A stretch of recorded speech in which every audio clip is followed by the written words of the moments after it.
Salut à tous! On se retrouve aujourd'hui sur la chaîne pour une nouvelle vidéo. Donc aujourd'hui les gars, une nouvelle vidéo sur la quinzaine d'août, du coup sur le contenu, une vidéo par jour. Donc aujourd'hui les gars, on va parler, ça va être une vidéo foot, et on va parler notamment du PSG. Et si le PSG a vraiment perdu au change, enfin avec Mbappé, s'il a vraiment perdu beaucoup en perdant Mbappé ou non.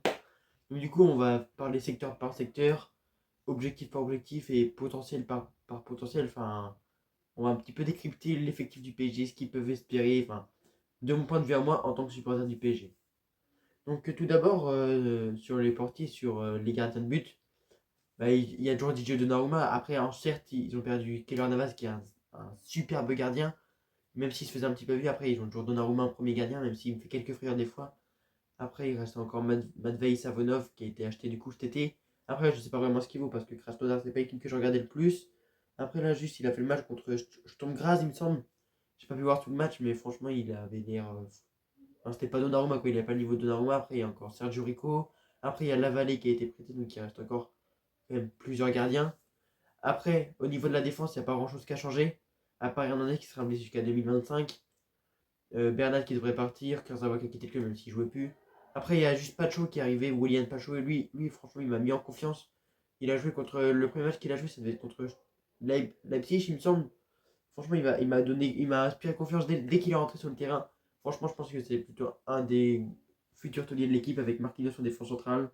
Donc je pense que honnêtement, Kimpembe a vraiment du mal à trouver sa place. Lucas Hernandez, après, il va peut-être retrouver sa place difficilement parce que si Pacho il explose vraiment, et ben Hernandez espère peut-être une place de doublé sur le côté gauche parce que je pense pas qu'il va peut-être pas détrôner Nuno Mendes. Après, Marquinhos est assuré en défense centrale et Hakimi à droite, il a plus trop de doublure parce que Mukiele devrait partir. Après, il y a Zague qui peut pallier des deux côtés à gauche ou à droite. Même s'il a failli faire une grosse erreur défensive contre le Havre, ça c'est pas grave. Enfin, si du coup, mais après ça fait partie de l'apprentissage.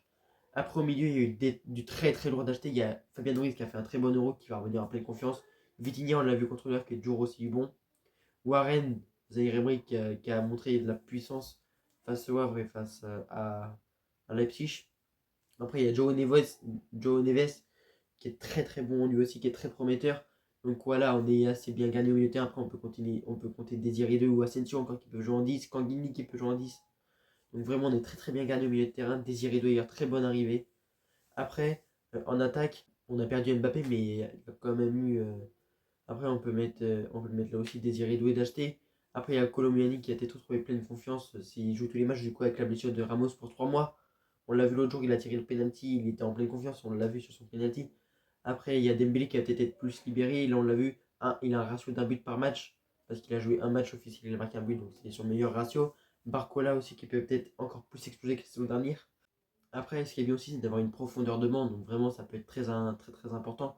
Donc vraiment, le PSG de cette année a peut-être un plus gros potentiel que l'équipe de l'année dernière. Parce que Mbappé, je trouve Mbappé, les gars, je critique pas Mbappé. Je dis juste mon opinion. C'était un petit peu trop individualiste. Il y a peut-être trop d'espérance sur Mbappé, même si j'enlève pas tout son talent, hein.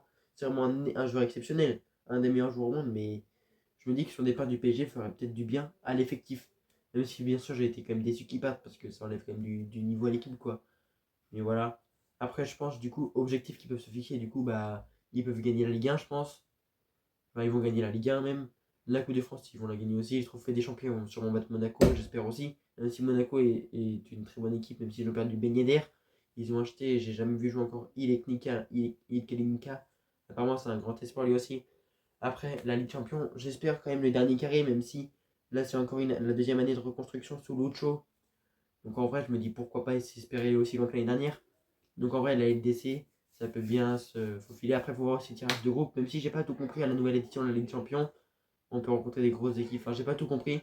En vrai, il faudra voir le tirage au sort le jeudi 29 août, il me semble.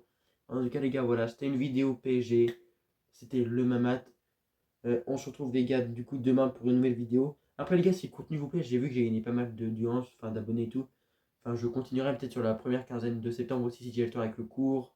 Avec les cours, après, je vais peut-être reprendre le foot et tout. Mais enfin, bref, je vous parlerai de ça plus tard. Mais peut-être qu'au final, la quinzaine d'août va plutôt se transformer en un mois, une vidéo. Enfin, les gars, voilà, c'était tout. C'était ma maths. On se retrouve bientôt pour une nouvelle vidéo. Ciao, ciao, everybody. Banks.